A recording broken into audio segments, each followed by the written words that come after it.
గర్భం నిలిచిన దగ్గర నుంచి గర్భిణీ స్త్రీలకి, వారి కుటుంబ సభ్యులకి ఈ అమ్మాయి యొక్క ఎక్స్‌పెక్టెడ్ డేట్ ఆఫ్ డెలివరీ ఎలా క్యాలిక్యులేట్ చేస్తారని తెలుసుకోవాలని ఉంటుంది. ఈరోజు ఆ విషయం చూద్దాం. లాస్ట్ మెన్స్ట్రువల్ పీరియడ్ అయిన మొదటి రోజుకి 9 నెలల 1 వారం యాడ్ చేస్తే 40 వారాలు అవుతుంది. దీన్నే ఎక్స్‌పెక్టెడ్ డేట్ ఆఫ్ డెలివరీ అంటారు. ప్రపంచవ్యాప్తంగా కేవలం 4 నుండి 5% పిల్లలు మాత్రం ఆ ఎక్స్‌పెక్టెడ్ డేట్ ఆఫ్ డెలివరీ రోజు పుడతారు. మెజారిటీ పిల్లలు 37 వారాల నుంచి 40 వారాలు అంటే డేట్ లోపు పుడతారు. మాక్సిమం బర్త్స్ 39 వారాలు నిండాక ఉంటాయి. మరి ఈ డేట్ తెలుసుకోవటం ఎందుకు అవసరం? ఈ ఎక్స్‌పెక్టెడ్ డేట్ ఆఫ్ డెలివరీ తెలియటం వల్ల డెలివరీ పెయిన్స్ వచ్చే ఛాన్స్ ఎప్పుడు ఎక్కువ ఉంటుందో తెలుస్తుంది.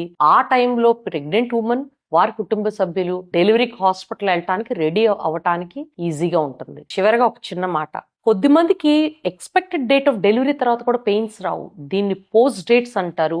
వీరు ఖచ్చితంగా హాస్పిటల్కి వెళ్ళి వాళ్ళ ఆబ్స్ట్రిషన్ కలవటం అవసరం. ఎక్స్‌పెక్టెడ్ డేట్ ఆఫ్ డెలివరీ కేవలం ఒక ఎస్టిమేట్ మాత్రమే, ప్రిసైజ్ డెడ్ లైన్ కాదు. Thank you.